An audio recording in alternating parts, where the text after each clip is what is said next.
Good morning. Today I am going to talk about elevators and principles of lever. Now, what are the different elevators used for extraction of teeth? Now I am going to show you the first elevator which I am going to take up. This is called as a hospital pattern straight elevator. This works on lever 1 principle. Here the fulcrum is between the resistance and the effort. So this is the fulcrum. My index finger is where the fulcrum is. It is just like a seesaw.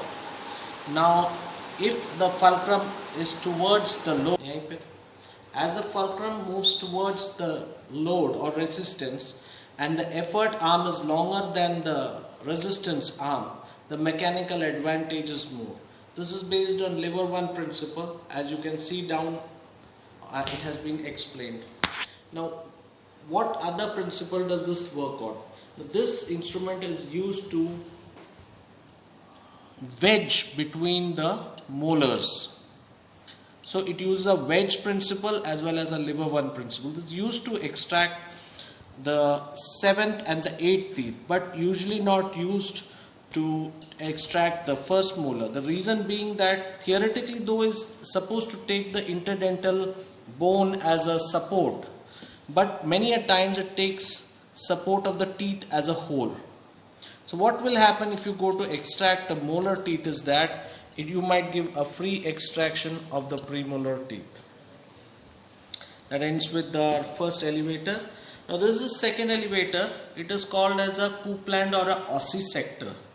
Now it is a very typical C-shaped thing which is forced to remove a root by pressing it between the root and the bone. So it is called as an ossisector. These two instruments are used only in the mandible. The other instrument is this called as an apexo elevator. It has got two bends. Now what happens when the bends are increases is the force dissipated to the teeth is reduced. So this can be used in the maxilla. These are used basically in the upper teeth to luxate the upper teeth.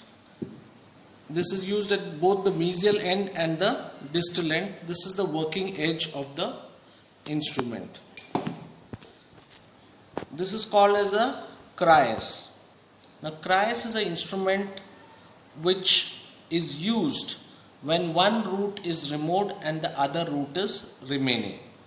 Now the concave part faces the root which is remaining.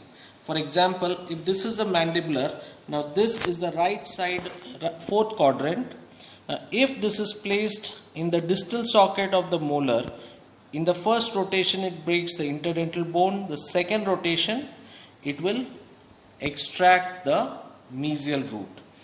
Similarly on the opposite side, that is the 3rd quadrant, this is used on the mesial socket, rotated to remove the distal root. The concavity faces the root to be removed. Now this also is a similar thing. These two instruments have a common thing is this is both works on wheel and axle principle. Now in wheel and axle, the formula is RW by RA, radius of the wheel by radius of the axle. That means if the wheel is increased in size, the mechanical advantage increases, or if the axis RWA is reduced, diameter is reduced, then again mechanical advantage is better. Now here again right quadrant mandibular. This is a mesial root is removed. This is placed in the distal socket. By rotation, interdental bone is broken. Then again placed and again rotated where the mesial root is removed. Now again when we come to the opposite side, here again this concavity faces the root to be removed. That means it is a left mandibular distal root remover. It is placed in the mesial socket, rotated, removed the mesial distal root, and that is how it is used. Now the difference between this is only the wheel diameter has been removed. We have a last periosteal elevator. It's called as a Watt's periosteal elevator. It has got two working ends. One is a sharp end, one is a rounded end. Now after the this is used to reflect the periosteum. Now how do you reflect the periosteum? The periosteum should be reflected at one go in such a way that the concavity faces the bone. And now suppose we are doing an impaction, the relieving incision is placed like this, and a trabecular incision extended in the horizontal incision, vertical incision, sorry.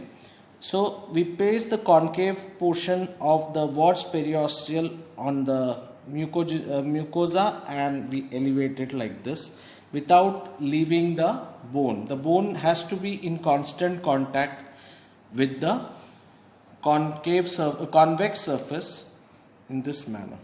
Thank you. I'm glad that you found me here. Please subscribe and give the bell icon so that we can see you again. Thank you.